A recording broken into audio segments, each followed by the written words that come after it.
বাড়িতে এত মানুষ কেন? বাড়িতে এত মানুষ কেন? আমার ভাই না ফোন করলো, আব্বা অসুস্থ, অসুস্থ হলো তো এত মানুষ বাড়ি আসে না। তাড়াতাড়ি মহিলা বলছে, বাড়ির মহিলা, ফাতেমা, ও রুকাইয়া, ও ফাতেমা, ও আমের, শোনো, তোমার মা, তোমার বাবা এই মুহূর্তে ইন্তেকাল করেছে। মানে হায় হায়, আমি কার আব্বা বলে ডাকবো? আমার আব্বা ঈদের সময় যাওয়ার কথা ছিল, আগামী সপ্তাহে মাছ নিয়ে যাবে, গোস্ত নিয়ে যাবে। আমার আব্বা কই? মানে ওই যে মশারি টানিয়া গোসল দেওয়া হচ্ছে, নিজে নিজে আর গোসল করতে পারবে না, পদ্মার মধ্যে গোসল দেওয়া হচ্ছে। কিছুক্ষণের মধ্যে 3খানা কাফন পরানো হবে, কোনো সেলাই করা হবে না, পকেটবিহীন সেলাইবিহীন, পকেটবিহীন সেলাইবিহীন কাফন পরানো হবে। এরপরে 4 জনে কাঁদনাইয়া ওই ঈদগার মাঠে নিয়ে যাবে। এরপরে জানাজা দিয়ে সবাই কবরে নিয়ে যাবে। বিসমিল্লাহি ওয়ালা মিল্লাতে রাসূলিল্লাহ বলে ওই কবরে ডাইনে মাটি, বামে মাটি, পিছনে মাটি, সামনে মাটি, উপরে মাটি, নিচে মাটি। যেই লোকটা গাড়িতে উঠলো, ড্রাইভারকে বলতো এসি দাও, বাড়ি আসলে বলতো এসি দাও, দোকানে গেলে বলতো এসি দাও। সেই লোকটা আজকে বিছানাবিহীন, বালিশবিহীন, কাপড়বিহীন, বেডশিটবিহীন এই কবরের মধ্যে রাখা হবে। ওই সময় আপনার আমার উপায় কি হবে জানেন না? যখন মাঝখানের চালি দিয়ে তাড়াতাড়ি বাঁশগুলো সাজাইয়া আড়ার উপর দিয়ে তাড়াতাড়ি পাতা দিয়া মিনহা খালাকনাকুম ওয়া ফিহা নুইদুকুম ওয়া মিনহা নুখরিজুকুম তারাতান উখরা বলে মাটি দিবে। মাটি দেওয়া শেষ, সময় যখন চলে যাবে, মুনকার নাকির আসবে। আসার পরে আপনার আমার সওয়াল জবাব শুরু হয়ে যাবে। মান রব্বুকা? রব্বি আল্লাহ। মা দিনুকা? দীনি আল ইসলাম। বুখারী শরীফে আছে। এইবার লাস্ট প্রশ্ন, মা কুনতা তাকুলু ফি হাজার রাজুল, আই মা কুনতা তাকুলু ফি হক হাজার রাজুল বলে যেই মাত্র প্রশ্ন করবে, মৃত্যু ব্যক্তির এই কবরে যাকে দেখতে পাচ্ছ, এই ব্যক্তি সম্পর্কে তুমি কি বলতে, যাকে তোমার কবরে দেখানো হচ্ছে, কবরের মধ্যে যিনি আছে, মৃত্যু ব্যক্তি বলবে, মুনকার নাকির সরে যাও, সরে যাও, সরে যাও। ওই মোস্তফাপুর জামে মসজিদের মাহফিলে ওই নবীর পরে দুরূদ সালাম পড়েছিলাম, নবীর সুন্নতি দাঁড়িয়ে রেখেছিলাম, নবীর আদর্শ কায়েম করেছিলাম। উনি আমার মায়ার নবী সাইয়্যিদুনা মুহাম্মদ সাল্লাল্লাহু আলাইহি ওয়াসাল্লাম। হাজা নবিয়ুনা মুহাম্মদ সাল্লাল্লাহু আলাইহি ওয়াসাল্লাম। মুনকার নাকির আপনার সামনে জাহান্নামের দাউ দাউ করে আগুন দেখাবে আর বলবে, এই আগুনটা দেখে নাও। দেখা মাত্র আগুনটা সরিয়ে দিয়ে জান্নাতের সুশীতল বাগান দেখিয়ে বলবে, যদি কবরে লাস্টের প্রশ্নের উত্তর না পারতে, নবী চিনতে না পারতে, তাহলে এই কবরে জাহান্নামের আগুন তোমার জন্য বরাদ্দ ছিল। তুমি শেষের প্রশ্নের উত্তর নবীকে চিনতে পারার কারণে তোমার এই কবরে আল্লাহ জান্নাতের বিছানা বিছাই দিয়েছে। একটু জোরে করুন আল্লাহু আকবার, আরো জোরে আল্লাহু আকবার। তাহলে ধন সম্পদ পৃথিবীতে রেখেও আপনি জান্নাতে যাবেন কোনো গ্যারান্টি? উম্মতি উম্মতি বলে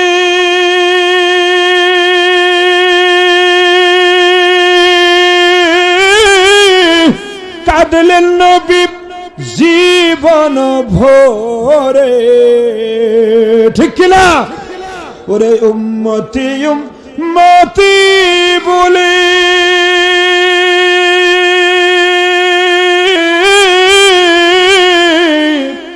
ওরে কাঁদলেন নবী জীবন ভরে। ওরে এখনো কাঁদেন তিনি, ওরে এখনো কাঁদেন তিনি, পাপী উম্মতের মায়ায় পাইলে নিরালাই গো নবী, পাইলে নিরালাই। যুবকরা বলুন, পাইলে নিরালাই গো নবী, পাইলে নিরালাই। বলুন, পাইলে নিরালাই গো নবী। কান্দি আমরা মোস্তফাপুর বসে, ওরে দাও গো দেখা স্বপ্নে এসে। কান্দি আমরা মোস্তফাপুর বসে, দাও গো দেখা স্বপ্নে এসে। দেখতে দেখবেন যখন ওরা মাহফিল শেষ করে বাড়ি যাব, এবার আজকের সাউন্ডটা ছিল বলে অরিজিনাল সাউন্ডটা বাজাই দেবে, কথা কয় না, তখন ইকুটিকু সব দিয়ে দেবে। আর এখন কিন্তু হচ্ছে না, এটা প্রমাণ হয়ে গেল। কান্দে আমরা মুস্তাফাপুর বসে, দাও গো দেখা স্বপ্নে এসে, ওরে কান্দি আমরা বসে বসে, কান্দি আমরা বসে বসে, আপনাকে পাওয়ার আশায়, পাইলেন লাহে গো নবী। জোরে বলুন আল্লাহু আকবার, আরো জোরে আল্লাহু আকবার। ইয়াউমা লা ইয়ানফাউ মালুন ওয়ালা বানুন ইল্লা মান আতাল্লাহা বিকলবিন সালিম। বাবার আরেকটু এগিয়ে আসেন তো, সামনে সামনে আরেকটু এগিয়ে আসেন, এই খালি জায়গায় শয়তান বসতেছে, আরেকটু এগিয়ে আসেন, আরেকটু এগিয়ে আসেন, সামনের দিকে আরেকটু এগিয়ে আসেন। আল্লাহ পাক বলেছেন ইয়াউমা লা ইয়ানফাউ মালুন ওয়ালা বানুন, কিয়ামতের দিন তোমাদের, কিয়ামতের দিন তোমাদের কোনো সম্পদ এবং সন্তানাদি, মাল মানে সম্পদ, বানুন মানে সন্তানাদি, কোন ধন সম্পদ, কোন সন্তানাদি তোমাদের উপকারে আসবে না। ইল্লা মান আতাল্লাহ বিকলবিন সালিম, শুধুমাত্র একটা শিরক মুক্ত কলব, যেটা সুস্থ আত্মা, নিরাপদ আত্মা, শিরক মুক্ত, রিয়া মুক্ত, হিংসা মুক্ত, জেনা মুক্ত, সুদ মুক্ত, ঘুষ মুক্ত, সকল প্রকার পাপ মুক্ত একটা আত্মা, ওই আত্মাটা কিয়ামতের দিন উপকারে আসবে। একটু জোরে বলা যাবে নাকি সুবহানাল্লাহ? কোন আত্মা আসবে না, কোন আত্মা। সভাপতি সাহেবের একটা প্লাস্টিক চেয়ার দাও না, আর এখানে একটা, দুইটা চেয়ার হলে স্টেজটা মানেই যাবে। একটু জোরে কোন মারহাবা। কি বলতেছিলাম, কিয়ামতের দিন কোন সম্পদ, কোন সন্তানাদি উপকারে আসবে না। একটা কলবে সালিম তথা রিয়া মুক্ত, শিরিক মুক্ত, পাপ মুক্ত, সুদ মুক্ত, ঘুষ জেনা মুক্ত আত্মা, একটা পুত পবিত্র আত্মা, যেটা নিরাপদ সুস্থ আত্মা, কলবে সালিম, এটাই উপকারে আসবে। তাহলে বোঝা গেল কলব যদি ধয়, কলবটা কলবে সালিম দরকার, যেরকম সুবহানাল্লাহ। কারণ কলবের উপরে শয়তান বসে, কথা কয় না, এই কলবের উপরে শয়তান ধোঁকা দেয়, যার কারণে কলবে সালিম আমাদের দরকার আছে।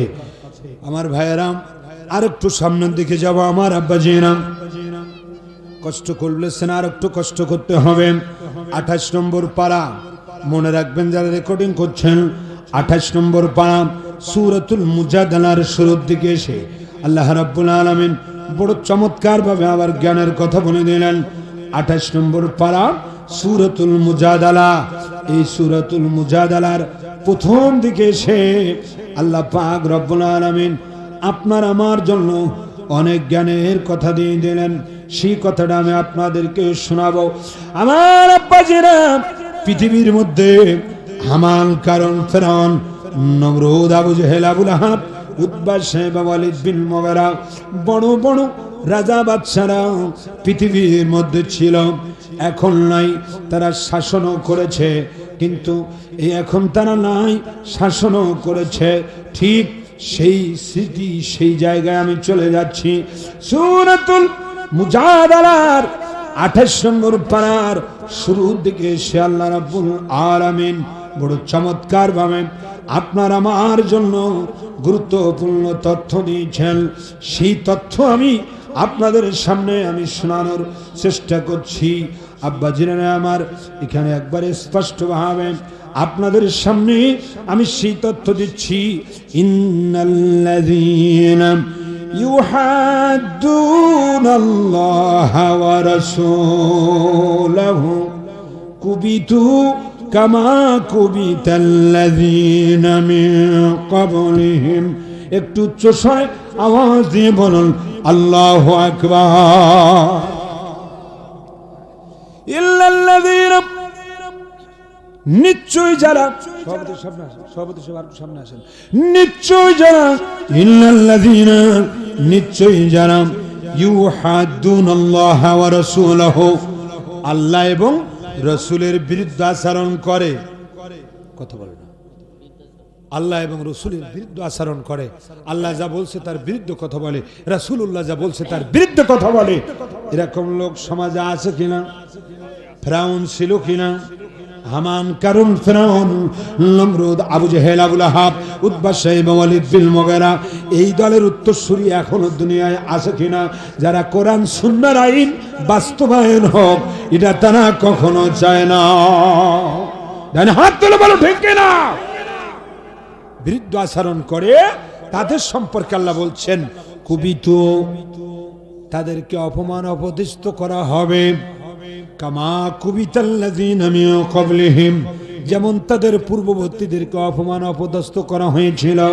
হামান, কারণ ফেরাউনকে যেমন নীল নদী ডুবিয়ে মারা হয়েছিল, এরপরে নমরুদকে খোড়া মশা দিয়ে মারা হয়েছিল, আবু জেহেলকে বদরের যুদ্ধে মুহাজার মুআব্বি দুইটা শিশু বালক সেখানে কাজ করে ফেলেছিল। এইভাবে পৃথিবীর মধ্যে যত বাদশা যুগে যুগে এসেছে তাদেরকে যেভাবে আল্লাহ পাক অপমান অপদস্থ করেছেন, কিয়ামত পর্যন্ত আল্লাহ ও রাসূলের বিরুদ্ধাচরণ যারা করবে তাদেরকেও ওই রকম অপমান অপদস্থ করা হবে। দুই হাত তুলে বলো ঠিক কিনা? আল্লাহ ও রাসূলের বিরুদ্ধে কথা বলার আগে চিন্তা ভাবনা করতে হবে। একটু জোরে কোন কথা ঠিক কিনা? খবরদার, এই দুই জায়গায় কথা খুব হিসাব করে। একজন হচ্ছে রব, আরেকজন হচ্ছে রবের মাহবুব নবী। একটু জোরে বলেন না সুবহানাল্লাহ।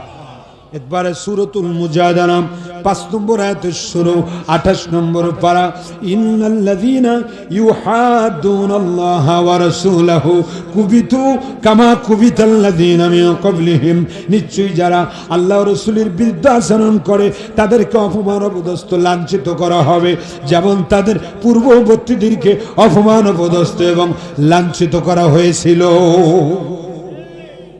যাবা আল্লাহ ও রাসূলের বিরুদ্ধে যাও, কথা কয় না, দুপুরে রান্না করেও খাওয়া জোট পেলা, কথা বলেন না কেন? খবরদার, বেয়াদবি সব জায়গায় চলে, আল্লাহ রাসূলের দরবারে কোনো বেয়াদবি চলে? গভীর মনোযোগ। পূর্ববর্তীরা কিভাবে অপমান অপদস্থ করা হয়েছিল, অপমান অপদস্থ হয়েছিল, এটা তো আপনার সবাই জানেন। 19 নম্বর পারা সূরাতুশ শুআরার মধ্যে একবারে স্পষ্ট করে আল্লাহ পাক বলেছেন ফিরাউন কিভাবে ধ্বংস হয়েছিল। আল্লাহ পাক 19 নম্বর পারা সূরাতুশ শুআরার মধ্যে স্পষ্টভাবে আল্লাহ পাক এনেছেন, যখন মূসা আলাইহিস সালাম যখন কালেমার দাওয়াত দেওয়ার জন্য তিনি রেডি হচ্ছিলেন, আল্লাহ পাক বলছিলেন মূসা তুমি ফিরাউনের কাছে যাও, কালেমার দাওয়াত দাও।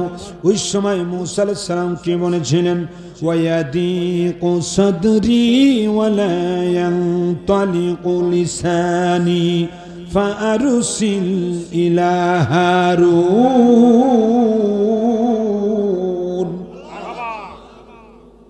আমি জবানের মধ্যে একটু জড়তা আছে, একা একা যাব না, আমার ভাই হারুন আলাইহিস সালামকেও আমার সাথে একসাথে প্রেরণ করুন। ফারসিল ইলা হারুন, দুই ভাই একসাথে যাব। দুই ভাই যে যখন ফিরাউনের কাছে যে কালেমার দাওয়াত দিলেন, লা ইলাহা ইল্লাল্লাহ মূসা কালিমুল্লাহ, সুবহানাল্লাহ, আল্লাহ ছাড়া কোনো মাবুদ নেই, মূসা আলাইহিস সালাম আল্লাহর কালিম, আল্লাহর প্রতিনিধি, আল্লাহর নবী, এই কথা যখন বলেছিলেন ফিরাউন তখন বলেছিল ওই যে অবৈধ জাত, কথা বলে কি জাত, অবাধ্য জাত, তখন কি বলেছিল আল্লাহ ওটা এখানে তুলে ধরেছে। قال فرعون وما رب العالمين।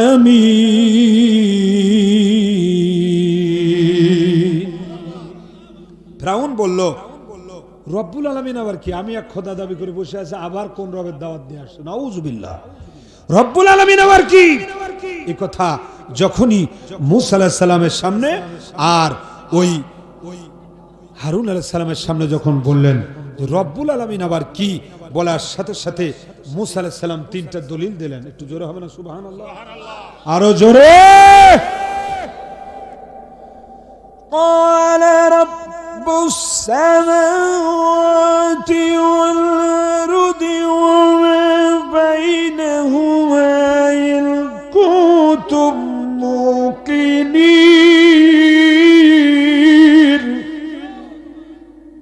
قال ربكم ورب آبائكم الأولين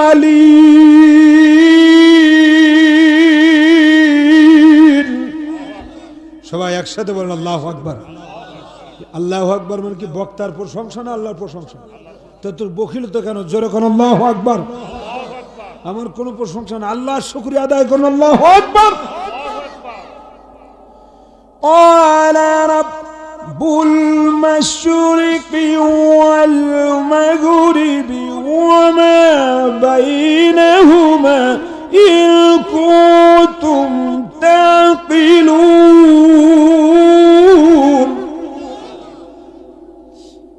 সেই সময় বললেন قال رب السماوات والأرض وما بينهما মুসা নবী বলেছিলেন আমি যে কলেমার দাওয়াত নিয়ে এসেছি, যিনি আসমান এবং জমিন এবং এই জমিনের মাঝখানে যা কিছু সৃষ্টি করেছেন, এই সব কিছু যার সৃষ্টি, আমি সেই মহান রবের কলেমার দাওয়াত দিয়ে এসেছি। এরপরে বললেন ক্বালা রাব্বুকুম ওয়া রাব্বু আবাইকুমুল আউয়ালিন, যেই রবের দাওয়াত নিয়ে এসেছি তিনি তোমাদের রব, তোমাদের বাবাদের রব, তোমাদের 14 গোষ্ঠীর রব, তোমাদের পূর্ববর্তী যা আছে সবার রব, সেই রবের দাওয়াত নিয়ে এসেছি।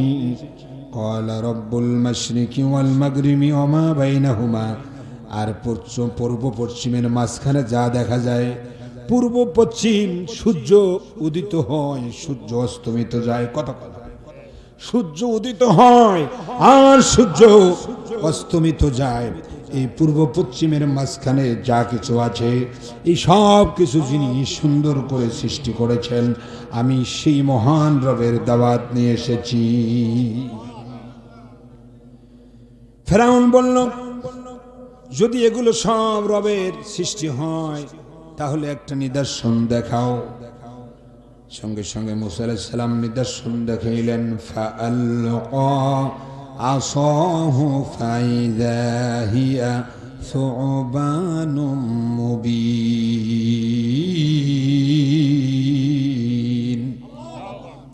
তার হাতে যে কুদরতি লাঠি ছিল এটা রাখা মাত্র সেটা অজগরে পরিণত হলো। জোরে বলুন না সুবহানাল্লাহ, আর একটু জোরে বলুন আল্লাহু আকবার। যখন অজগর হয়ে গেল,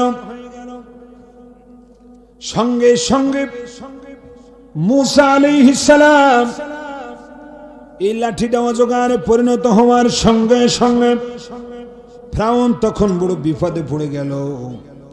ফেরাউন বলল এগুলো কি আল্লাহর কুদরত না জাদু, আল্লাহর নিদর্শন না জাদু? এটা আমি তোমার কাছ থেকে আমি বুঝে নেব। কিভাবে বুঝে নেবে?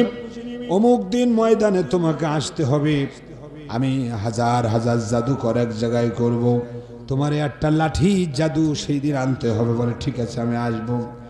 বিশাল ময়দানের মধ্যে সমস্ত জাদুকরদেরকে সত্যে ডাকা হলো, তোমরা যদি মুসা আলাইহিস সালামের একটা জাদু যদি তোমরা ধ্বংস করে দিতে পারো, তোমাদের 1 নম্বর পুরস্কার হলো তোমরা আমার রাজ দরবারের পরিবারভুক্ত হবে। রাজ দরবারের পরিবারভুক্ত, কোনো জন মজুরি করা লাগবে না, খালি খাওয়া ঘুমাবা, খাওয়া ঘুমাবা, রাজকীয় মেহমান। যাও একটা জাদু তোমরা হারিয়ে দাও। সবাই বলো ওই একটা জাদু, আমরা হাজার হাজার জাদু নিয়ে আসবো, কোথায় যাবে? ঠিক আছে ময়দানে হাজির হও। আল্লাহর নবী মুসা আলাইহিস সালাম আল্লাহর হুকুমে সেই ময়দানে হাজির হয়েছিলেন। হাজার হাজার জাদুর মাঝখানে যখন কুদরতি লাঠিটা এইভাবে অলৌকিক লাঠিটা ছেড়ে দিলেন, ফাআলকা মুসা আসাহু ফাইযা হিয়া তালকাফু মা ইয়াফিকুন। ময়দানে যত জাদু ছিল সমস্ত জাদুগুলো সব ওই মুসা আলাইহিস সালামের লাঠি কুদরতি অজগর সব জাদুগুলো খেয়ে ফেললো। হাজার হাজার জাদু, একটা অজগরে খাওয়ার পরও পেট ভরে নাই। জাদুকাররা বলতেছে যে এই বিল ময়দান হাজার হাজার জাদু সব খাইছে, পেট ভরে নাই, এবার আমাদের খাবে, এত কোনো সন্দেহ নেই। কত বড় আগে খাইছে জাদু, এইবার খাবে জাদুকার। কত কন, কারণ পেট তো ভরে নাই। তার চাইতে জীবন বাঁচানো কি তাড়াতাড়ি চাচা, আপন প্রাণ বাঁচা। সুতরাং দরকার নেই, আমরা আত্মসমর্পণ করি। সব জাদুকার গুলো তখন কি করলো? ফাউলকিয়াস সাহারাতু সাজিদিন,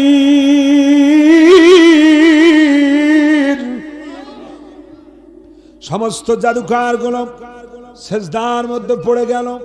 কোথায় কোথায়? সেজদার মধ্যে পড়ে গেল।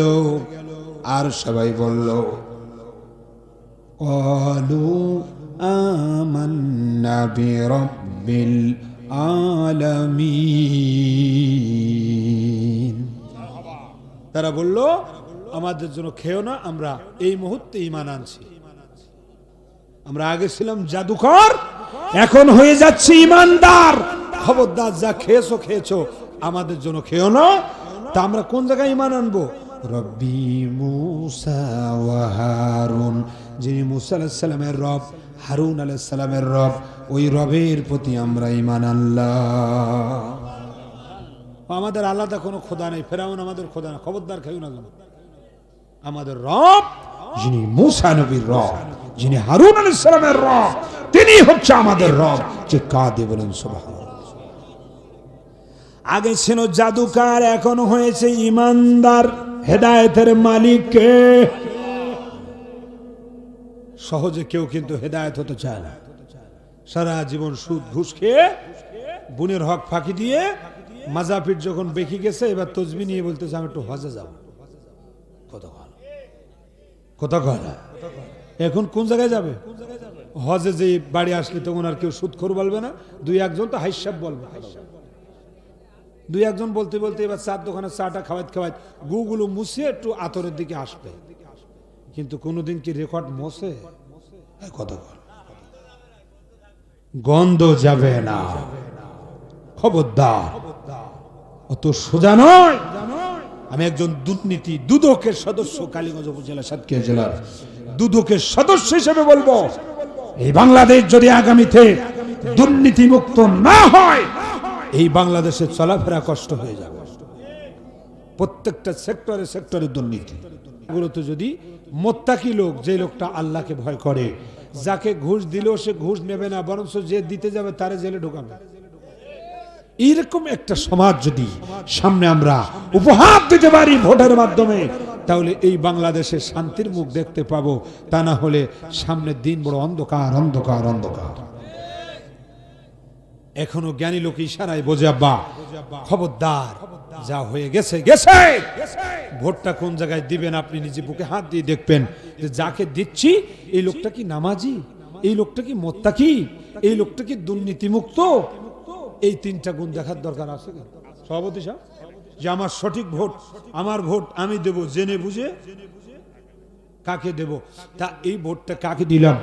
আমি দুর্নীতিমুক্ত ব্যক্তিকে দেব, যিনি নামাজি ব্যক্তিকে দেব, মোত্তাকি পরেজগার ব্যক্তিকে দেব। এই প্রার্থী যদি না থাকে আমি দেবই না। কথা বলো।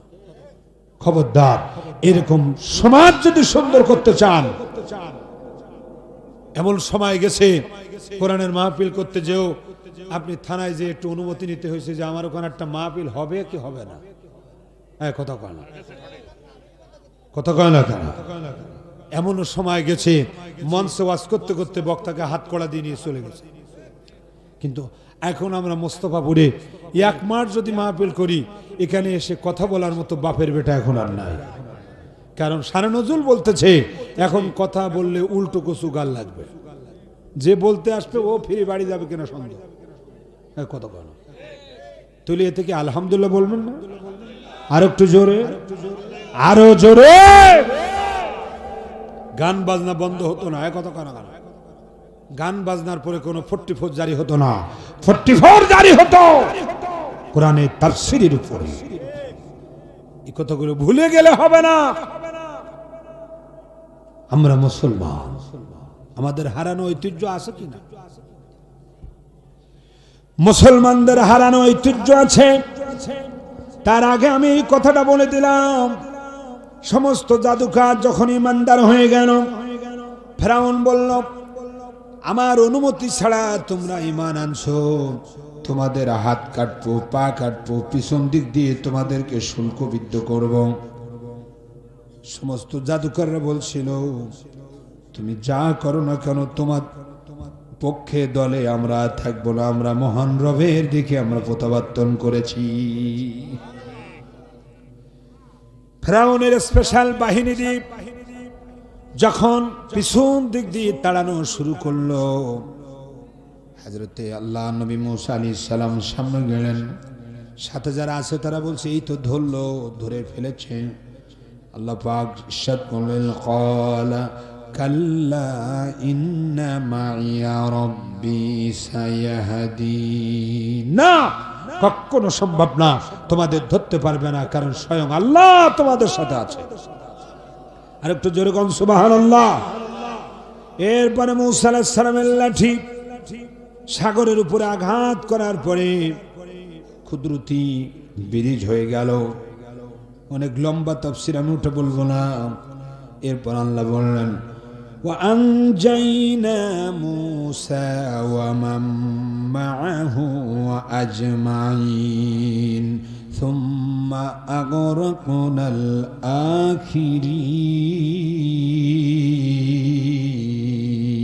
الآخرين।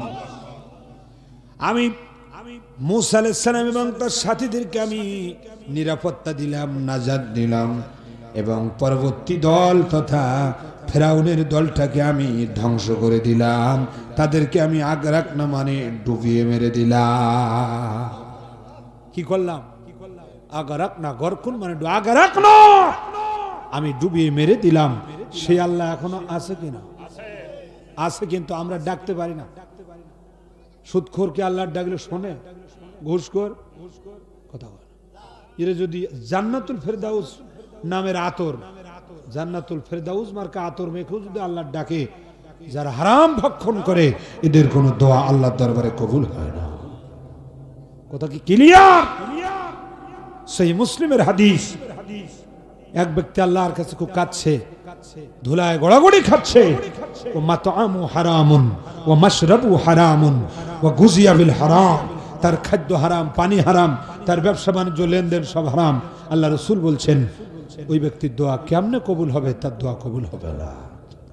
সুতরাং আমরা যতই দোয়া করি না কেন, পবিত্র অন্তর, কলবে সালিম, অন্তরের মধ্যে শান্তি যদি না থাকে, এই দোয়াটা কবুল হবে না।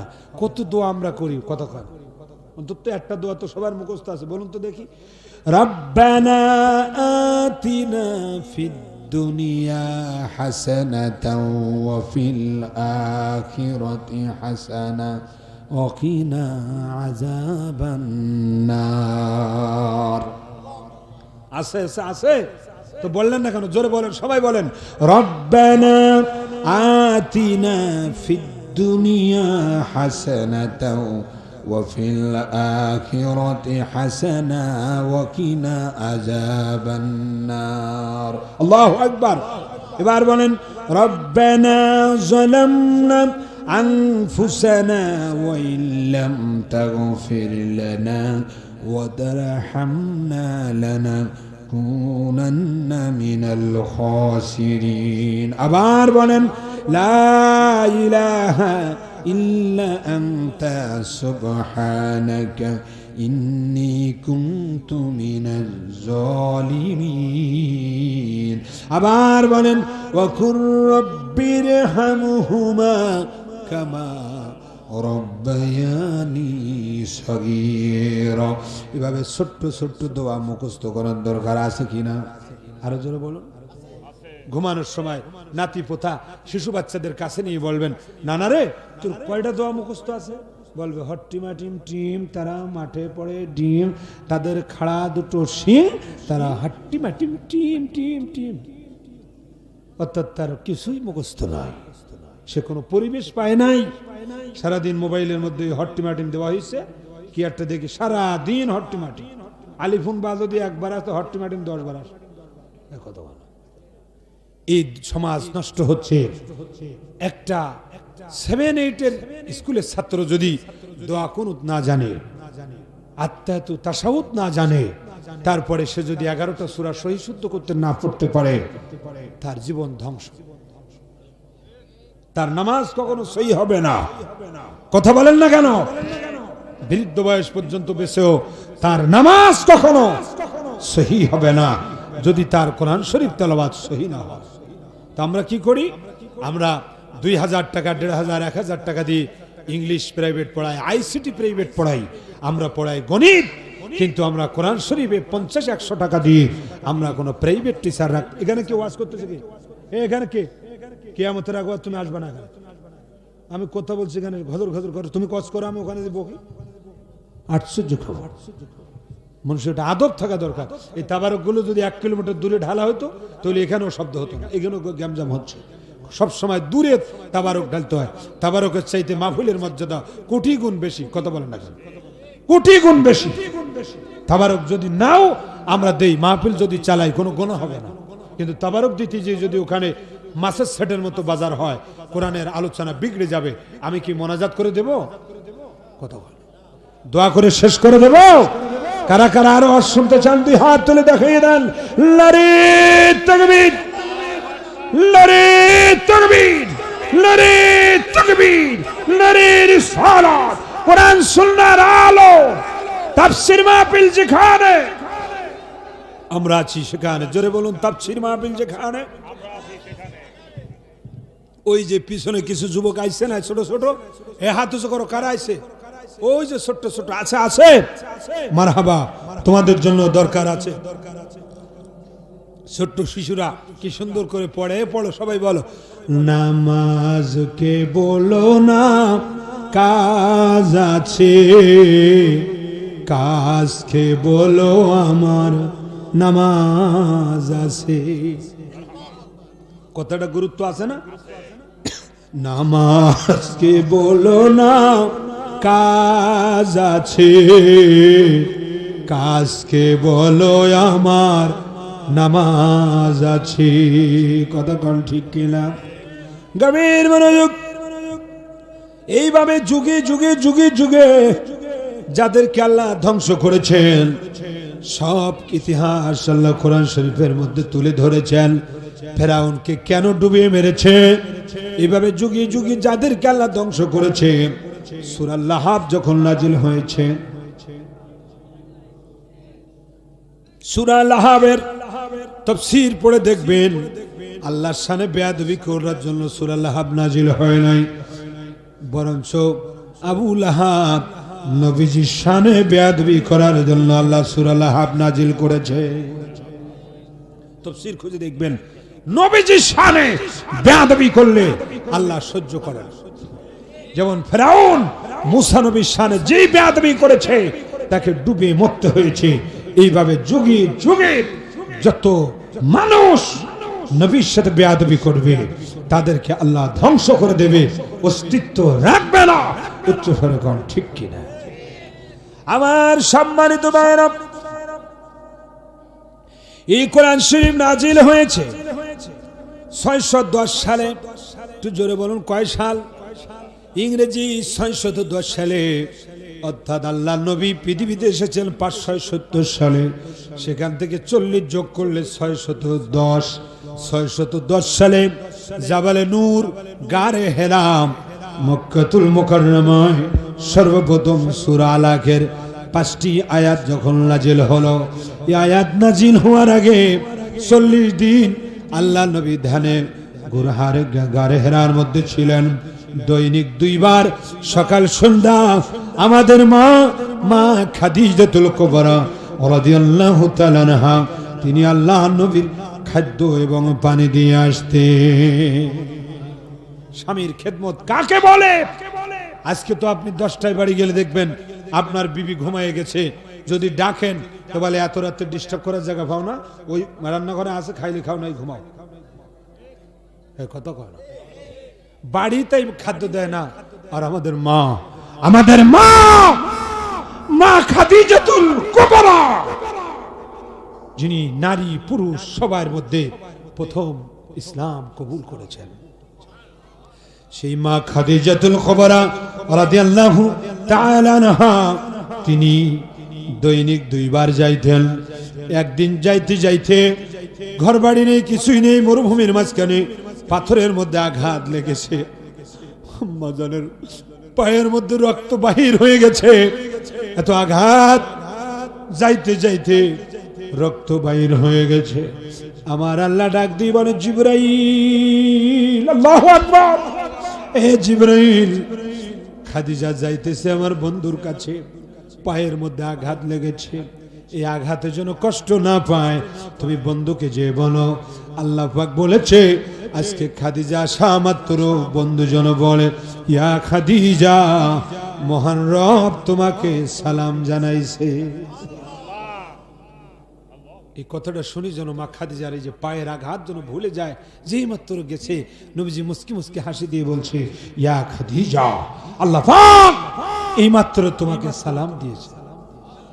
দেখি খুশি না? খুশি না? আল্লাহ ডাইরেক্ট সালাম দিয়েছে, খুশি না? সালাম মানে তো শান্তি, আল্লাহ তোমার জন্য শান্তি পাঠিয়ে দিয়েছে। মা খাদিজা খুশি হয়ে বাড়ি গেলেন। 40 দিন পূর্ণ হয়ে গেল। কিছুক্ষণের মধ্যে জিবরাইল, ইকরা বিসমি রাব্বিকাল্লাযী খলাক, এখান থেকে 5টা আয়াত নিয়ে আসলেন। আল্লাহর হাবিব গ্রহণ করে কাঁপতে কাঁপতে মা খাদিজার উঠানে যেয়ে বললেন, ইয়া খাদিজা, জাম্মিলুনি জাম্মিলুনি, আমাকে কম্বল দিয়ে জড়িয়ে ধরো। গোটা শরীর প্রকম্পিত, আমাকে কম্বল দিয়ে জড়িয়ে ধরো। যেই মাত্র খাদিজা কম্বল দিলেন, আর দৌড়ে যাইয়া ওয়ারাকা বিন নাওফেলের কাছে যাইয়া বললেন, আমার স্বামীর অবস্থা এখন এরকম। বলে, তুমি বড় ভাগ্যবান, এরকম কথা আর বলো না, কারণ তুমি বড় নিয়ামত পেয়েছ। এই মুহূর্তে তোমার স্বামী আখিরি নবীর উপরে ওহী নাজিল হয়েছে। মা খাদিজা বলে, আমি খবর শুনি 1 সেকেন্ড দেরি করলাম না, আমি বাড়িতে যেয়ে বললাম, ইয়া রাসূলুল্লাহ, আমি বুঝেছি আপনি ওহী নিয়ে আমার ঘরে এসেছেন, আর মোটো দেরি করবেন না, সবার আগে আমাকে কলমা শরীফ পড়ায়া মুসলমান বানায়া দিন।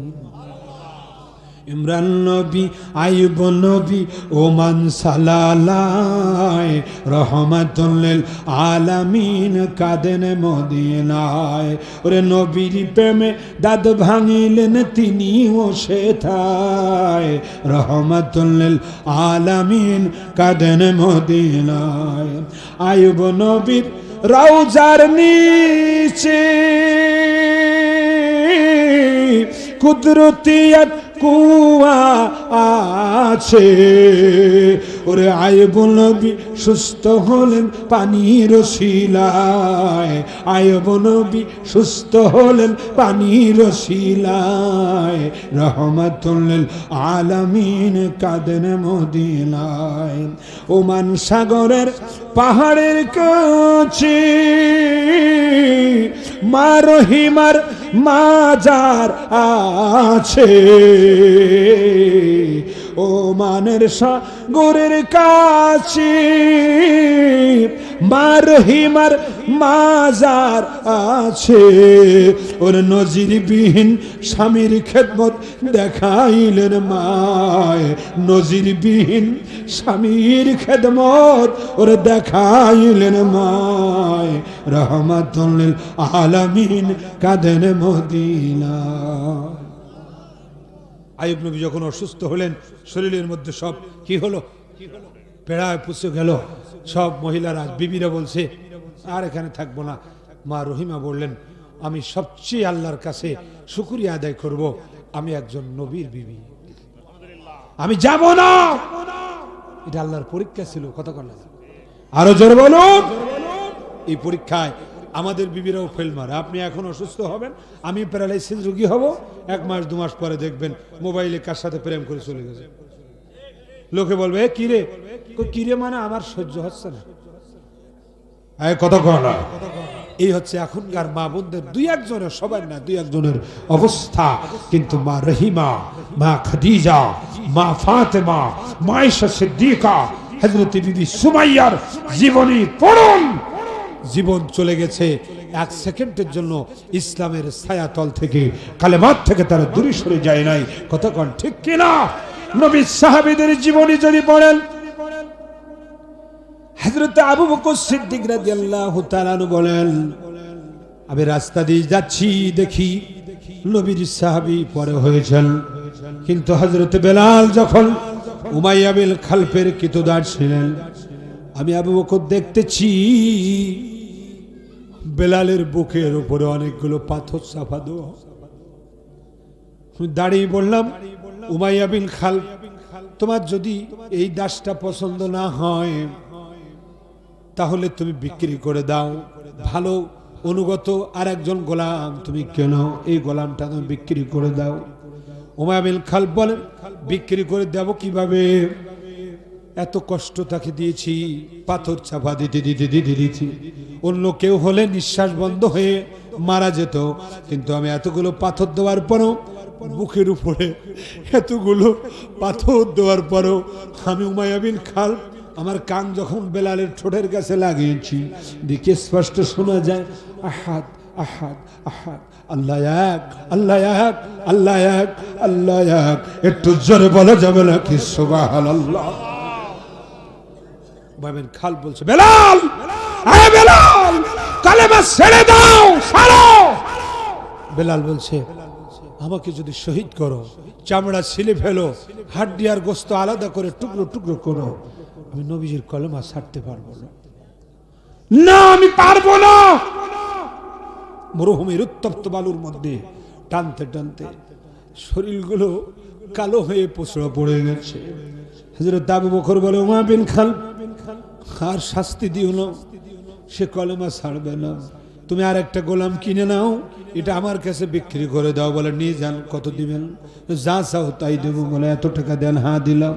কিনে নিয়ে নবীজির দরবারে যখন গেলেন, আল্লাহর নবী মুস্কি হাসি দিচ্ছে আর বলছে, আবু বকর, এত খুশি আমি হয়েছি, তুমি বেলালকে আনছো, আমি বেলালকে দেখে এত খুশি হয়েছি, আজকের থেকে আমি বেলালকে ইসলামের প্রথম মুয়াজ্জিন বানিয়ে দিলাম। আসিত ভেসে হাজরাতি বেলালের মধুর আযান, সে আজানে এমন প্রেম মুগ্ধ রহমান, দয়াল নবীর পিছে নামাজ পড়লে কেমন হতো, জন্ম আমার নবীর যুগে হলে কেমন হতো। কি চমৎকার কথা! আমার মুরব্বী বাবারা, যুবক যুবক ভাইরা, হযরত বেলাল তো ভালোবেসেছেন। বহু ঘটনা নবীজির সাথে বেলালের জড়িত আছে। আমি শুধু কত পাগল ছিল বেলাল, যেই দিন আল্লাহর নবী ইন্তেকাল করলেন, সোমবারে ইন্তেকাল হলেন, বুধবারে দাফন হয়ে গেলেন। দাফন শেষ, বেলালের বেডিং সব নিয়ে বাইরে চলে আসছে। হযরত আবু বকর, ওমর, ওসমান, আলী মনে, বেলাল, আল্লাহু আকবার, বেলাল কি হয়েছে তোমার? বলে, আমি আর কোনোদিন মসজিদে নববীতে আজান দেব না। কেন? কে কি বলেছে? বলি, কেউ কিছু বলে নাই। আমি যখন আজান দিয়েছি, আল্লাহর নবীকে আমি সামনে পেয়েছি, আজান শেষ হয়েছে, নবীজি আমার সামনে ইমামতি করেছেন, আমি আর সামনে পাবো না, আজানও আজকে থেকে আর দেব না। বলেন, আর রাগ করো না, বেতন বাড়িয়ে দেব। বেতনের সাথে কোনো সম্পর্ক না, আমি আর নবী দেখতে পাবো না, আমি আর আজান দেব না। জিয়ারাত করে কেঁদে কেঁদে সিরিয়ায় চলে গেলেন। কিছু দিনের মধ্যে আল্লাহর নবী স্বপ্নে দেখে ডাক দিচ্ছে, বেলাল, আয় রে আয় বেলাল, কতদিন হয়ে গেল আমার জিয়ারাত তুমি কেন করো না? আমার সাক্ষাৎ তুমি কেন করো না? আসো আসো আসো, তুমি মদিনায় চলে আসো। ফজরের নামাজ পড়ে বেলাল রওনা দিয়েছে। মদিনায় এসে জিয়ারাত করে কান্নাকাটি করছে। নতুন মুয়াজ্জিন যখন দেখে ফেলেছে, বেলাল কান্নাকাটি করছে। মদিনার অলিগলিতে খবর দিয়েছে, তোরা কে কোথায় আসিস, আয়, আজকে নবীর মুয়াজ্জিন মদিনায় হাজির। সবাই এসে বলছে, বেলাল, আজকে আপনার কণ্ঠে আজান শুনবো, বহুদিন আজান শুনি না, আপনার কণ্ঠে আজান শুনবো, কারণ আপনি নবীর মুয়াজ্জিন। বেলাল বলে, না, আমি আজান দেব না, আমাকে আজান দিতে বলো না, আমি আজান দিব না, আমি জিয়ারাত শেষ আমি সিরিয়ায় চলে যাব। কারোর কথা রক্ষা করলেন না। অবশেষে সাহাবীরা হযরতে হাসান হুসাইনের কাছে চলে গেলেন। দুইজনের কাছে যেয়ে বললেন, ও আখির নবীর নাতি, জান্নাতের যুবকদের সরদার, আপনাদের নানার মুয়াজ্জিন হযরত বেলাল এসেছে, আমরা একটু আজান শুনবো। দুইজন নাতি দুই সাইডে যেয়ে বলে, ও নানা জানের মুয়াজ্জিন, আল্লাহু আকবার। সবার কথা ফেলে দিতে পারেন, আমাদের দুই ভাইকে আপনি চিনেননি? কাহা, অবশ্যই চিনি, আমার সামনে দাঁড়িয়ে আখির নবী বলে গেছেন, আল হাসান আল হুসাইন সাইয়্যিদা শাবাবি আহলিল জান্নাহ। আবার হাসান হুসাইন হলো জান্নাতের যুবকদের সরদার। সুতরাং আপনাদের কথা আমি ফেলে দিতে পারবো না, সবার কথা নাকচ করেছি, আপনাদের কথা ফেলে দিলেন নবী বড় অসন্তুষ্ট হবে, আমার পরে আপনারা কষ্ট পেলে নবী কষ্ট পাবে। চলো মিনারায় উঠে যাই।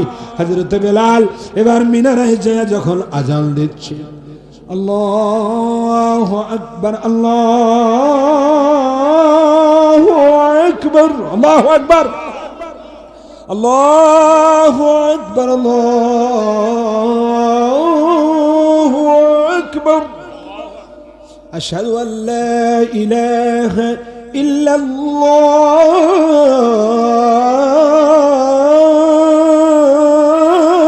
الله، أشهد أن لا إله إلا الله،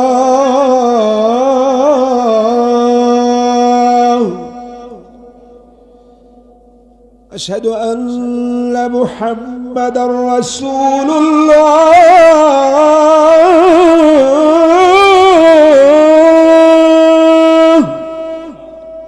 হযরত বেলাল নবীজির নাম মোবারক উচ্চারণ করার সাথে সাথে নবীর দেখতে পান নাই, জাহিরি ভাবে নবীজিকে সামনে পান নাই, তিনি বেহুশ হয়ে পড়ে গেলেন, আর হুঁশ ফেরে না। দীর্ঘকাল নবীর প্রেমে দেওয়ানা হইয়া বেহুশ হয়ে গেলেন। যখন হুঁশ ফিরে গেল, তিনি সিরিয়ার দিকে রওনা দিলেন। আমার সম্মানিত ভাইরা, এই নবীর মহব্বতে যদি একটি খেজুর গাছ জান্নাতে যায়, সুবহানাল্লাহ, হাদিস শরীফে এসেছে, শুকনা খেজুর গাছ যার নাম উস্তুনে হান্নানা, যার জবান নেই, হাত নেই, পা নেই, চোখ নেই, ভালো মন্দ বুঝতে পারে না, সেই শুকনো গাছ যদি জবান খুলে নবীর সাথে কথা বলে জান্নাতে যেতে পারে, আমরা মানুষ আশরাফুল মাখলুকাত, আমাদের যাওয়া আরো সহজ। যদি আমরা আবু বকর মার্কা হই, আবু জেহেল মার্কা হলে আমরা যেতে পারবো না। কথা বলেন না কেন? কি বলতেছিলাম, যদি নবীর কাসওয়াউট যদি জান্নাতে যায়, এভাবে নবীকে ভালোবেসে কত মানুষ জান্নাতে চলে যাবেন। আমাদের যদি ঘাটতি থাকে, আমরা জান্নাতে যেতে পারবো না, বড় আফসোসের বিষয়। হযরত বেলালের প্রেমের কথা বলতেছিলাম। এইভাবে যদি হযরতে হানজালার প্রেমের কথা শোনেন, হযরতে ওয়াইস করুনির প্রেমের কথা শোনেন, শুধু তাই নয়, বদরের যুদ্ধ যেই দিন হয়েছে, বদরের যুদ্ধের যেই দিন হলো, এই বদরের যুদ্ধে বিজয় হয়েছে মুসলমানেরা, সুবহানাল্লাহ। কারা? 313 জন সাহাবী, নিরস্ত্র বাহিনী, মাত্র 2টা ঘোড়া। কয়টা? 2টা ঘোড়া নিয়ে বদরের প্রান্তরে গিয়েছিলেন। 1000 সশস্ত্র বাহিনীর সামনে আল্লাহর নূরের নবী যখন তিনি তাঁবুর মধ্যে সিজদায় পড়ে গেলেন, আল্লাহ, সবাই 3 বার বলে আল্লাহ, আরো জোরে আল্লাহ, আল্লাহ, 3 বার যখন পড়লেন আল্লাহ, আমরা নিরস্ত্র 313 জন কেমনে আমরা বিজয় লাভ করব? আমার আল্লাহ ডাক দিয়ে বলে, বন্ধু ময়দানে হাজির হওয়ার দায়িত্ব আপনার, আর বিজয় করে দেওয়ার দায়িত্ব আমি আল্লাহ। আপনি খালি সামনে হাজির দেন, আমি আল্লাহ সাহায্য করব। আর একটু জোরে বলেন, সাহায্য আল্লাহর পক্ষ থেকে আসে কিনা? যুদ্ধ শুরু হয়ে গেল। 9 নম্বর পারা সূরা আনফালের মধ্যে আল্লাহ পাক স্পষ্টভাবে বলেছেন, ফাদুরিবু ফাওকাল আ'নাকি ওয়াদুরিবু মিনহুম কুল্লা বানান।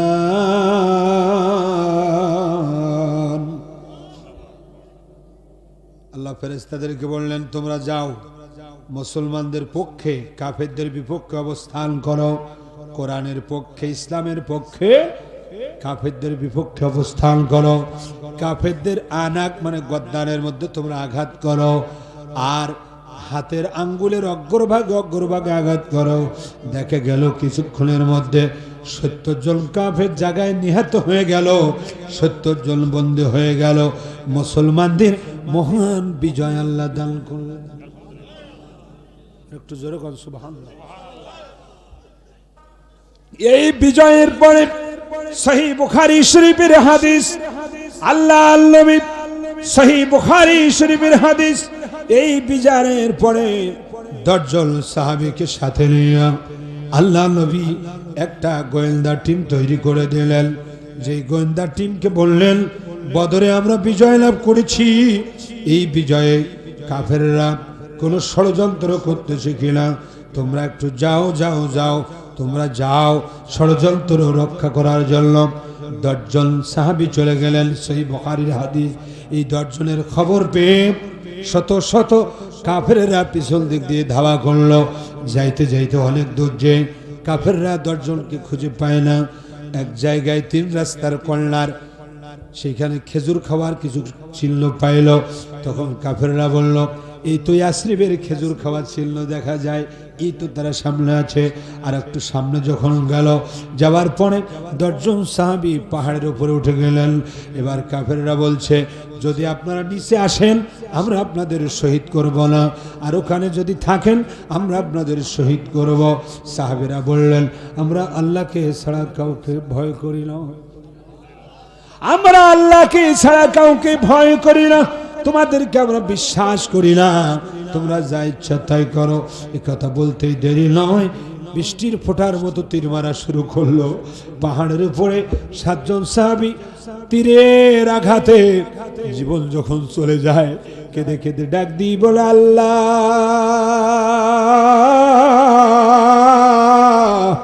আমাদেরকে তোমার হাবিব নবী পাঠিয়ে দিয়েছিলেন, আমরা এখন শাহাদাতের পেয়ালা পান করছি, আমাদের এই শাহাদাতের সংবাদটুকু তোমার হাবিবের দরবারে আল্লাহ পৌঁছাই দিও। এরপরে 3 জন নিচে নেমে আসলেন, সঙ্গে সঙ্গে ধনুকের তীর দ্বারা 3 জনকে বেঁধে ফেললেন। একজন বলছে, এই জন্যই তো আমরা কাফেরদেরকে মুনাফিক বলি, তোমাদের মনে এক মুখে এক, তোমরা বললে নিচে নামলে শহীদ করব না, এখন তোমরা ধনুকের দড়ি দ্বারা বেঁধে ফেলেছ, আমি তোমাদের কাছে গ্রেপ্তার হব না, আমাকে শহীদ করে দাও। নিচে আরেকজনকে শহীদ করা হলো। কয়জন শহীদ হলো? আর একটু জোরে। 8 জন শহীদ হয়ে গেল। এবার আছে আর 2 জন। এই 2 জনের নাম, একজনের নাম হযরতে দানিসা রাদিয়াল্লাহু তাআলা আনহু, আরেকজনের নাম হলো হযরতে খুবাইব রাদিয়াল্লাহু তাআলা আনহু। হযরতে খুবাইব কেলিম এই কাফেরেরা মক্কার বাজারের মধ্যে বিক্রি করে দিল, আমেরের সন্তানেরা কিনে নিল। কারণ এই আমেরকে বদরের যুদ্ধে খুবাইব রাদিয়াল্লাহু আনহু নিহত করেছিল। আমের ছিল কাফেরদের দলে। যখন আমেরের সন্তানেরা বাড়িতে নিয়ে লোহা সেগল দিয়ে বেঁধে ফেললো ঘরের মধ্যে নবীর সাহাবীকে, লোহা সেগল দিয়ে বাঁধা, কোনো অন্যায় না অপরাধ না, লোহা সেগল দিয়ে বাঁধা। এমতো অবস্থার মধ্যে কয়েকদিন অতিবাহিত হয়ে গেল। আমরের সন্তানেরা বলছে, আপনাকে আর আমরা ঘরে বেঁধে রাখবো না। আজকে মক্কা শরীফের এই কাছে একদম প্রকাশ্যভাবে আমরা শহীদ করব। হযরতে খুবাইব বলে, আমার কোনো সমস্যা নাই, যে কোনো মুহূর্তে তোমরা শহীদ করতে পারো, কিন্তু এক সেকেন্ডের জন্য কাফেরদের কাছে আমি মাথা নত করতে পারবো না। তবে আমাকে একটা সত্য আছে, আমার কাছে তোমরা একটা খুর দাও। কি দাও? কিছুক্ষণের মধ্যে তোমরা আমাকে শহীদ করবা। আমি অনেকদিন লোহা সেগুলে বাঁধা, আমি নবীজির বিশিষ্ট সাহাবী, আমার হাতের ক্ষৌর কার্যগুলো একটু করে নেই, এগুলো চুল দাড়িগুলো একটু সুন্দর করে নেই, প্রকাশ্য শহীদ করো, আমার কোনো দুঃখ নাই, আমার কোনো দুঃখ নাই। কাবা শরীফের পাশে নিয়ে প্রকাশ্য আমাকে শহীদ করবে, এতে আমার কোনো ভয় নাই, দুঃখ নাই। যখন শহীদ করতে নিয়ে যাচ্ছে, হযরতে খুবাইব কিছু দূর যাইয়া বলছে, আমার একটা দাবি আছে। কি দাবি? অল্প একটু সময় আমাকে দাও, আমি 2 রাকাত নামাজ আল্লাহর দরবারে আদায় করে নেব। মুহাদ্দিসিনে কেরাম লিখেছেন, এই যে যাদেরকে ফাঁসি দেওয়া হয় অন্যায় ভাবে, তারা যে নামাজের সুযোগটা পায়, এটা নবীর সাহাবী হযরতে খুবাইব রাদিয়াল্লাহু আনহু সুন্নাত। আর একটু জোরে বলুন সুবহানাল্লাহ। এই খুবাইব রাদিয়াল্লাহু আনহু সম্পর্কে আমেরের কল্লা লিখেছে, ওই কল্লা আগে কাফের ছিল, পরে মুসলমান হয়ে গেছে। আল্লাহু আকবার। ওই কল্লা লিখেছে, আমাদের বাড়িতে বহু বন্দী আমরা সেগল দিয়ে বেঁধে রেখেছি, কিন্তু আমেরের ঘরে, আমার বাবার ঘরে হযরতে খুবাইবের মতো এত উত্তম বন্দী আমরা কখনো দেখি নাই। জিজ্ঞাসা করা হয়েছে, কেরকম উত্তম? বলে, আমি নিজের চোখে দেখেছি, কাফির অবস্থা আমি দেখেছি, যখন লোহার সেগল দিয়ে ঘরে বাঁধা আছে, ওই অবস্থায় আমি দেখেছি। পৃথিবী মক্কার মধ্যে কোনো দোকানে আঙ্গুর নাই, কোনো দোকানে মার্কেটে আঙ্গুর নই, গাছেও আঙ্গুর ফল নাই, কারোর বাড়িতেও আঙ্গুর ফল নাই, কিন্তু আমি জানালা দিয়ে মাঝে মাঝে দেখতাম নবীর সাহাবীর লোহার সেগল দিয়ে বাঁধা, আর তার সামনে তাজা আঙ্গুরের থোকা থাকতো, সেখান থেকে সিঁড়ি সিঁড়ি আঙ্গুর খাইতো। এটা খুবাইবের রব জান্নাত থেকে রিজিক পাঠিয়ে দিত। আরো জোরে, ডাইরেক্ট জান্নাত থেকে খুবাইবের রব ঘরের মধ্যে সিজনে যেই ফল পাওয়া যায় না, ওই ফলগুলো খুবাইবের কাছে পাঠাইতো। আমি আঙ্গুর দেখেছি খাইতে, কিন্তু কোথাও আঙ্গুর পাওয়া যায় না। এরকম সময় আপনারা আওয়াজ দিয়ে বলুন, নবীর সাহাবীকে আল্লাহ ভালোবাসে কিনা? সহিহ বুখারীর মধ্যে হাদিস কয়েক জায়গায় বর্ণিত হয়েছে, খালি আপনারা গুগলের মধ্যে আঙ্গুর ফল দিয়ে সার্চ করলে হাদিসটা এসে যাবে। খুবাইব রাদিয়াল্লাহু আনহুর জন্য জান্নাত থেকে ডাইরেক্ট আঙ্গুর আল্লাহ পাঠিয়ে দিয়েছে। জোরে বলুন না সুবহানাল্লাহ। আমরা সেই মুসলমান যাদেরকে বন্দী করার পরেও জান্নাত থেকে খানা রেডি ছিল, রানিং ছিল। একটু জোরে বলুন সুবহানাল্লাহ।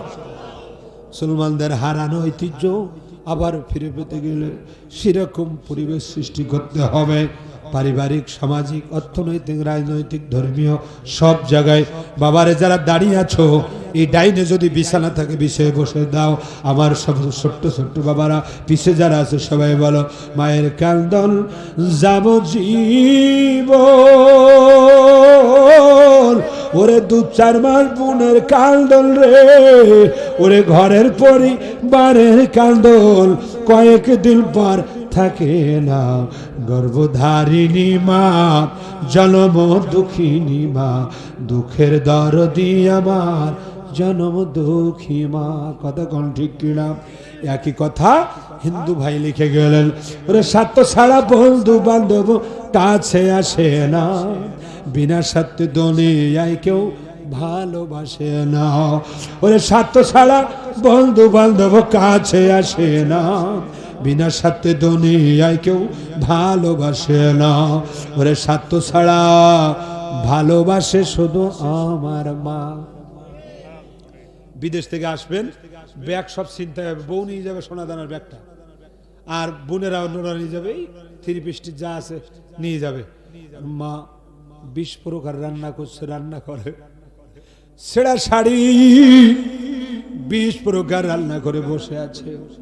আব্দুর রহমান এসে বলছে আমার মা কই, রান্নাঘর থেকে বলছে পাগল রে, আজ 10 বছর তো চেহারাটা দেখিলাম।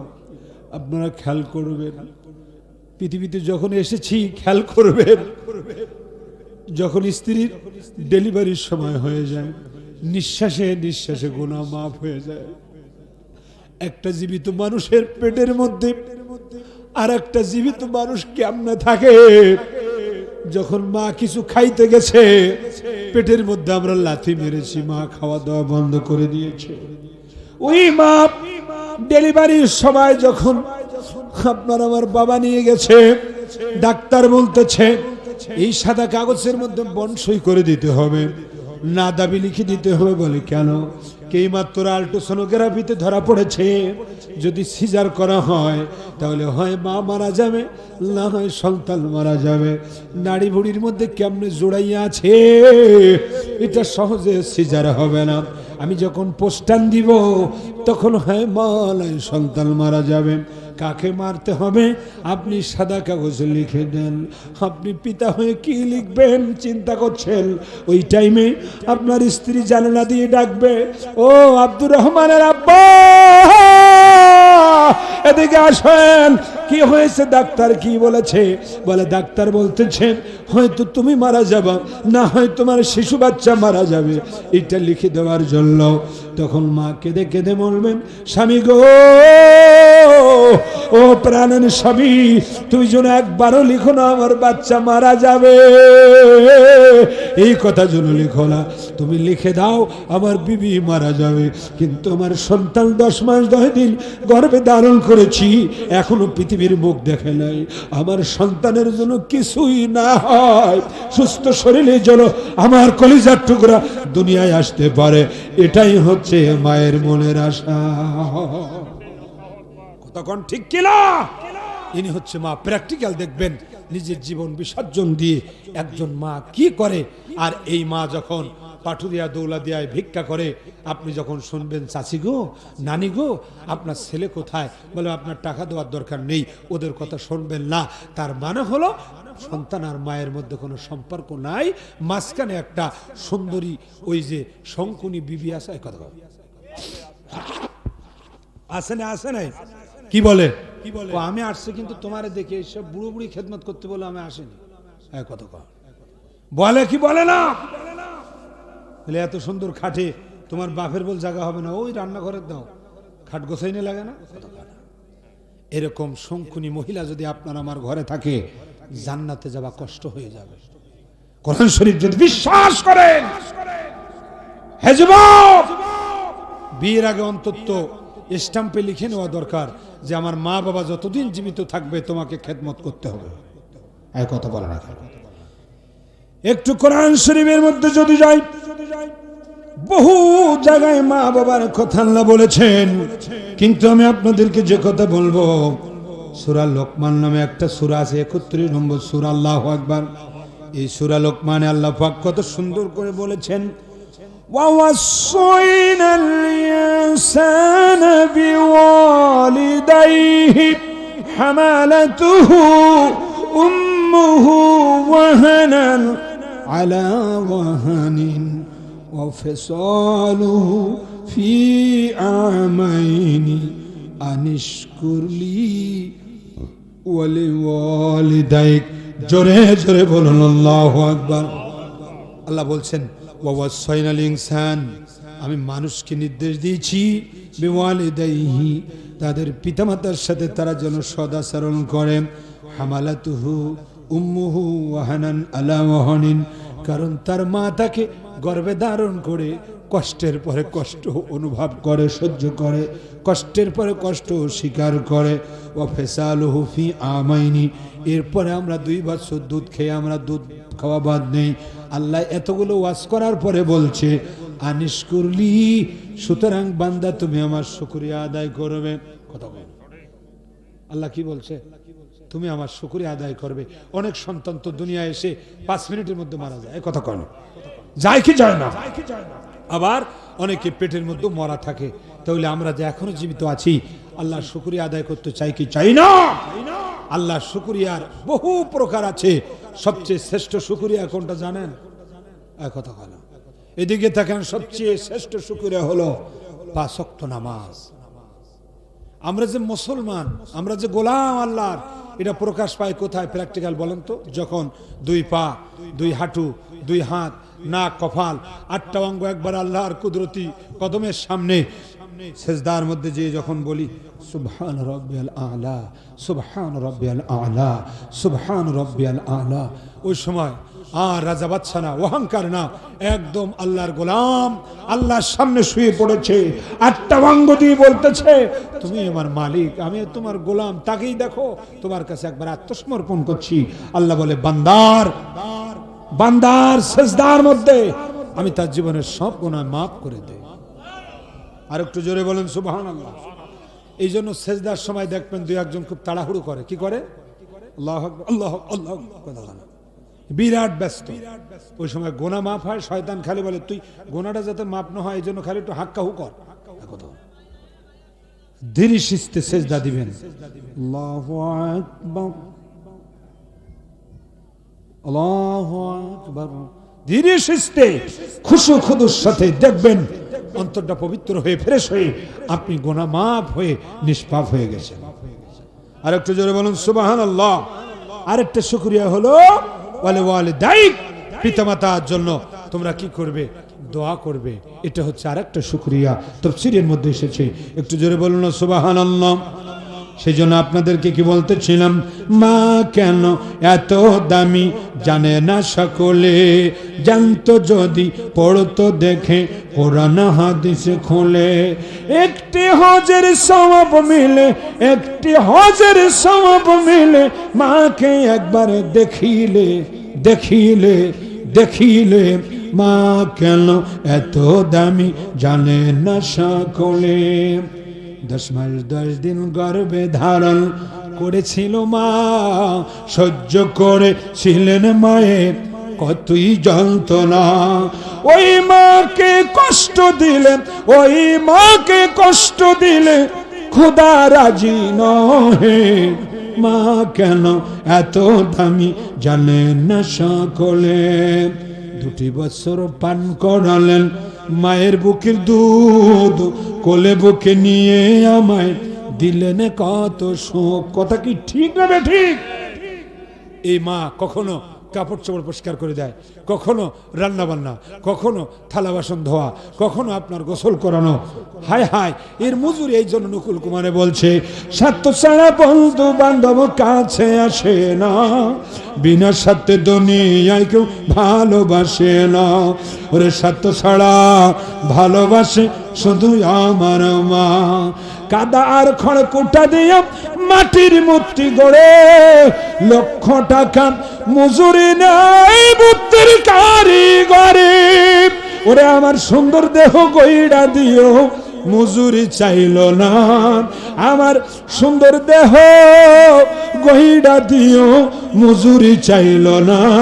স্বার্থ ছাড়া ভালোবাসে শুধু আমার মা। কথা কি সত্য না মিথ্যা? এই জন্য আব্বাজি আর আলোচনা শেষের দিকে নিয়ে আসবো। গভীর মনোযোগ আমার আব্বাজিরা, কি বলতেছিলাম? গভীর মনোযোগ আমার আব্বাজি, কি বলতেছিলাম আপনাদের সামনে? জীবনে একদিন মৃত্যু হবে কি হবে না? ডাইনে হাত তুলে বলুন হবে কি না? হাত নামান। কারা কারা মরবেন না একটু হাত তোলেন। ওই দেখেন কয়েকজন চলছে। মরবেন না? সবাই মরতে হবে কি হবে না? এই কুল্লু নাফসিন যায়িকাতুল মাউত।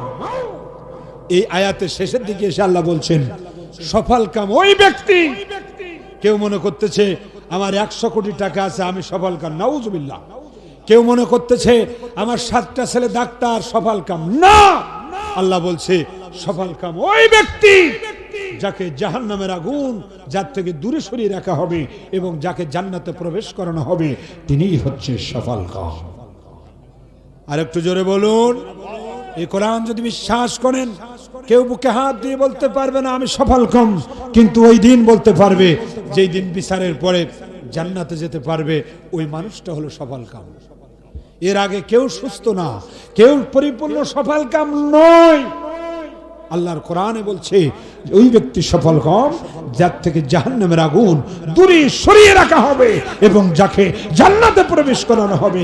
এই জন্য আমি আপনাদেরকে শুরুতেই বলছিলাম, ইয়া আইয়ুহাল্লাযীনা আমানু দুখুলু ফিস সিলমি কাফা ওয়া লা اتبعوا خطوات الشيطان إنه لكم عدو مبين।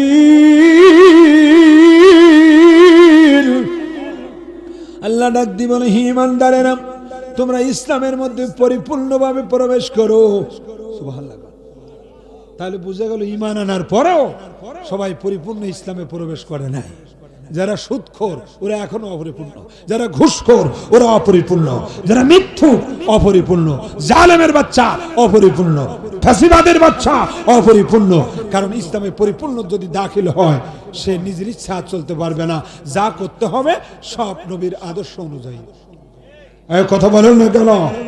সুতরাং ইসলামে পরিপূর্ণ প্রবেশ করো। তোমরা শয়তানের পদঙ্ক অনুসরণ করো না, নিশ্চয়ই শয়তান তোমাদের প্রকাশ্য শত্রু। এখনো আমরা শয়তানের দলে আছি, এই জন্য আমরা পরিপূর্ণ ইসলামের স্বাদ পাই না, আমরা মজা পাই না। আরেকটা আয়াত কি বলেছিলাম, ইল্লাল্লাযীনা আমানু ওয়া আমিলুস সালিহাতি কানাত লাহুম জান্নাতুল ফিরদাউসি নুজুলা। সবাই একসাথে জবান খুলে বলে আল্লাহু আকবার। আরো জোরে আল্লাহু আকবার। যে জবান বন্ধ রাখবে ওটা যেন বোবা হয়। জোরে বল আল্লাহু আকবার। নিশ্চয়ই যারা ঈমান আনলো এবং যারা নেক আমল করলো তাদের আপ্যায়নের জন্য, পুরস্কারের জন্যই আল্লাহ জান্নাতুল ফেরদাউসকে তৈরি করেছে। ঈমান আনার পরে যদি মনে করেন যে আমি তো ঈমানদার, নামাজের আর দরকার নেই, এরম আছে কি? আছে না? ঈমানদার বহু আছে, নামাজি লোকের অভাব। ঈমানদার বহু আছে, মুত্তাকি লোকের অভাব। কথা বলা বলছি, ঈমানদার খাচ্ছে সুদ, ঘুষ, জেনা, ব্যভিচারী। এই জন্য কোরআন শরীফ বুঝতে হবে, মানতে হবে, জানতে হবে। আমার সাথে যুবক ভাইরা আছে, পিছন ভাইরা হাতটা উঁচু করেন তো দেখি, এদিকে এদিকে ডাইন হাত। সবাই সবাই সবাই মনে করেন মাগরিবের আজান হয়েছে। হ্যাঁ বলেন, কোরআনের কথাগুলো আমার সাথে বলেন, কোরআনের কথাগুলো, হাদিসের বাণীগুলো মাইনা মাইনা চলিও। বেনামাজি ভালো না, ঠিকঠাক নামাজ পড়িও। বেনামাজি ভালো না, 5 ওয়াক্ত নামাজ পড়িও। কথা ভালো না খারাপ? মা বোনেরা মনে মনে পড়ুন কোরআনের কথাগুলো, হাদিসের দলিলগুলো, কোরআনের দলিলগুলো, হাদিসের বাণীগুলো মাইনা মাইনা চলিও। বেপর্দা ভালো না, পর্দার মধ্যে থাকিও। কথা বলা সঠিক না ঠিক? বেপর্দা ভালো না, পর্দার মধ্যে থাকিও। দায়ুসগিরি ভালো না, পর্দার মধ্যে থাকিও। কতক্ষণ ঠিক কিনা? আমার যুবক ভাইরা, মুরব্বী বাবারা, শেষের দিকে এসে আমি আপনাদেরকে যে কথা বলতেছিলাম, আল্লাহর নবী, দয়ার নবী, মায়ার নবী, কোরআন নাজিলের পরে সর্বপ্রথম মা খাদিজাতুল কুবরা কালমা শরীফ পড়লেন। এরপরে বয়স্কদের মধ্যে সাইয়েদুনা আবু বকর সিদ্দিক পড়লেন, বালকদের মধ্যে হযরতে আলী কারামাল্লাহু পড়লেন, আশিরিত কিতুদাসদের মধ্যে হযরতে বেলাল হাবশী কালেমা পড়লেন। এইভাবে পড়তে পড়তে 40 জন হয়ে গেল। কয়জন? আরো জোরে। 40 জন মুসলমান, আর কোনো মুসলমান নাই। 40 জন মুসলমান যখন হয়ে গেল, 41 নম্বর সিরিয়াল যখন শুরু হয়ে গেল, 40 নম্বর শেষ, সিরিয়াল নাম্বার 41 যখন মুসলমান আস্তে আস্তে বাড়তে লাগলো, এই অবস্থার মধ্যে 40 জনের মধ্যে হযরত আবু বকর সিদ্দিক রাদিয়াল্লাহু আনহু বললেন, আমরা এখন 40 জন আমরা গোপনে গোপনে আর কালেমার দাওয়াত দেবো না, প্রকাশ্য দাওয়াত দেবো। নবীজি বললেন না এখনো সময় হয়নি। বলে না সময় হয়েছে, আপনি বেয়াদবি নেবেন না। সাফা পর্বতের পাদদেশে স্টেজ করব, আপনি প্রধান অতিথি, আমি বক্তা, কাফেররা শ্রোতা হবে। এইভাবে যখন সেই জায়গায় অনুষ্ঠান হয়েছিল, কাফেরের বাচ্চাদের সামনে আবু বকর রাদিয়াল্লাহু আনহু যখন বলেছিলেন 360টা মূর্তির ধর্মবাদ, বাঁশবেতের পূজাবাদ, তুলসী গাছের পূজাবাদ, এরপরে 36 কোটি দেবতার পূজাবাদ, এসব বাদ দিয়ে তোমরা মুহাম্মদ ইবনে আব্দুল্লাহকে নবী হিসেবে মানো, আল্লাহর কলেমা স্বীকার করো। একবার বৃষ্টির ফোঁটার মতো পাথর মেরে মেরে সাইয়েদনা আবু বকরকে সেখানে রক্তাক্ত করা হয়েছিল। আল্লাহর নবীজি ঘোজরা ঘরের মধ্যে এসেছিলেন। এইবার সিদ্দিক আবু বকর রাদিয়াল্লাহু আনহুর গোত্রের লোকজন যখন সেখানে যেয়ে দেখলেন বেহুশ হয়ে পড়ে আছে, হুশ নাই, আস্তে আস্তে ঘরের মধ্যে নিয়ে আসলেন। নিয়ে আসার পরে যখন এত আঘাতের পরে বেহুশের পরে, বেহুশ হওয়ার পরে চক্ষুটা আস্তে করে খুললেন। খুলে প্রথম কথা বললেন, আমি এখানে কেন? তোমরা বলো আমার নবী কোথায় আছে? মহব্বতের কথা কি না? এত আঘাত খাওয়ার পরেও নিজের শরীরের মায়া নাই, জবানে বলছে আমার নবী কোথায়। আবু বকর সিদ্দিকের মা বলছে এরকম পাগল তো আমি দেখি নাই, নিজের শরীর রক্তাক্ত। সবাই বলছে আবু বকর মারা গেছে, আর যেই মাত্র হুঁশ ফিরেছে নবী নবী করে পাগল।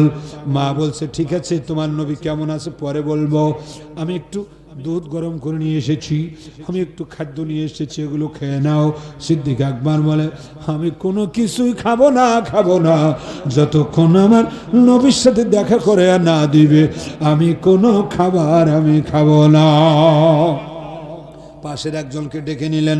সিদ্দিক আকবরের মা এক কাঁধে আর ওই মানুষটা আরেক কাঁধে নিয়ে নবীজির দরবারে যখন যাচ্ছেন, কাছাকাছি যাওয়ার পরে আল্লাহ নবীজি হাতছানি দিয়ে ডাকছে সাদিকি তাইয়্যিবি হাবিবি ইয়া আবা বকর, হে আমার বন্ধু আসেন আসেন আসেন আসেন। যখন কাছাকাছি গেলেন নবীজি এইভাবে কোলের মধ্যে নিয়ে উপরে উঠে বললেন আবু বকর আজকের এই ঘটনায় সবাই বলছে তুমি নাকি মারা গেছো, এত আঘাত তোমার উপরে হয়েছে, বৃষ্টির ফোঁটার মতো তীর নিক্ষেপ করেছে, সবাই বলছে আবু বকর ইন্তেকাল করেছে।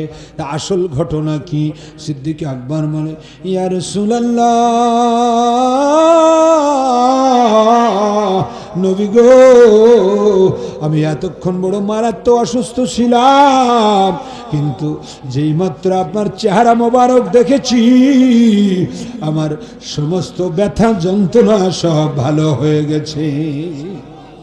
মোহাব্বত এই জন্য আবু বকর রাদিয়াল্লাহু আনহু বলেছিলেন হঠাৎ কোনো নিশিরাতে নবী যদি আমায় ডাকে, হঠাৎ কোনো নিশিরাতে নবী যদি আমায় ডাকে, সেই ভাবনায় মনের দুয়ার, ওরে সেই ভাবনায় মনের দুয়ার রেখে দিলাম খুলে, আমার পাগল মন সারাক্ষণ নবী নবী বলে।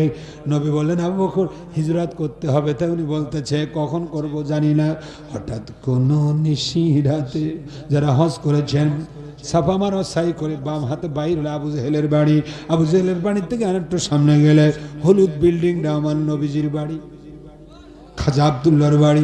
ওখান থেকে আর একটু সামনে এসে একবার 79 নম্বর গেট, কিং ফাহাদ গেট। এই কিং ফাহাদ গেটের সামনে দেখবেন মসজিদে আবু বকর, ওটাই হলো আবু বকর সিদ্দিকের বাড়ি। যে একটু ম্যাপ করে দেখবেন কি প্রেমের খেলা রে। এই জায়গার থেকে নবীজি রাতের বেলায় এসে বললেন আবু বকর চলো চলো চলো, আল্লাহর হুকুম হয়েছে, আলীকে রেখে এসেছি।